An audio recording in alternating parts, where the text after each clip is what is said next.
This is what building without a filter looks like. Half-finished ideas, abandoned projects, energy burned for nothing. And this is what happens when I stop and make an idea earn its place. Most of them die in under 5 minutes. Not because they're hard, because they're unclear.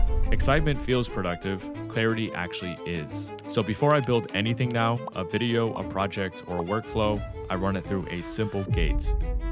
3 questions that decide if it lives or dies. Most ideas don't survive it, and that's exactly why it works. Here's the uncomfortable truth. Most ideas don't fail because they're bad, they fail because they only make sense inside your head. You know what the idea means, you know where it's going, you know why it matters. But none of that is actually in the idea yet. So the problem isn't effort, it's hidden context. Usually the breakdown looks the same. The outcome isn't obvious without explanation, the curiosity depends on what you already know, and the payoff only feels worth it because you've imagined the result. When you're working solo, that's dangerous because there's no friction early on. Nothing pushing back, nothing forcing the idea to stand on its own.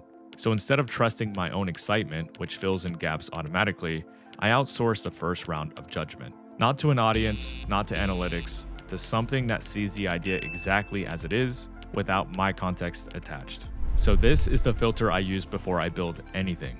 Every idea gets judged on 3 things, because these are exactly where hidden context sneaks in. First, clarity. Can someone understand the outcome in 5 seconds without me explaining it? Second, curiosity. Is there real tension on its own, or does it only feel interesting because I already know the answer? And third, payoff. Does the result actually feel worth the time it takes to get there? Or am I imagining the reward because I've already committed to the idea? If an idea is weak in even one of those, it's fragile. If it's weak in 2, it's probably dead. And instead of guessing or arguing with myself, I let AI pressure test it for me. Here's how this actually works. I take a real idea, not a hypothetical, and I drop it into AI exactly as it exists right now. No extra context, no framing. Then I ask the AI to evaluate it using the same 3 questions. Number 1, is the outcome clear on its own? Number 2, is there real curiosity without explanation? And number 3, does the payoff feel worth the time it asked for? No praise, no brainstorming, no suggestions yet. That constraint matters because I don't want help, I want resistance. The goal isn't for AI to decide for me. It's to reflect the idea back without my context attached and surface blind spots before I commit time I won't get back. So let's run it. This is usually where things get uncomfortable because the AI doesn't care how excited I was. It doesn't know my intentions, it just reacts to what's actually there. And what comes back is rarely dramatic, it's specific.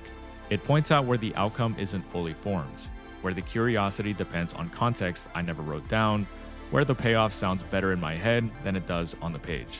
And once you see those gaps clearly, you realize how much work your excitement was doing for the idea. The AI isn't killing the idea, it's stripping away the version of it that only works with my context attached. Some ideas can be fixed, others get archived immediately, not because they're bad, but because they're not ready to stand on their own yet. That's not failure, that's choosing not to waste time pretending. When an idea does survive, the filter gives you leverage. You're not starting from scratch, you're improving something that already proved it can stand on its own. Sometimes that means tightening the outcome, making it immediately clear what actually changes when this works. Sometimes it means reframing the tension, turning a vague concept into a sharper question. And sometimes it means realizing the payoff needs to be simpler, not bigger, to feel worth the effort. The key is that all of this happens before you build anything. You're refining direction, not fixing mistakes, which is a much cheaper problem to have. If you're a solo creator, your biggest constraint isn't tools. It's the ability to make clear decisions when no one's watching.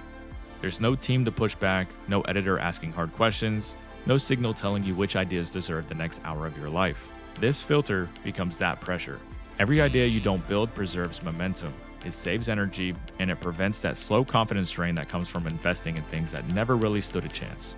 Over time, that changes how you work.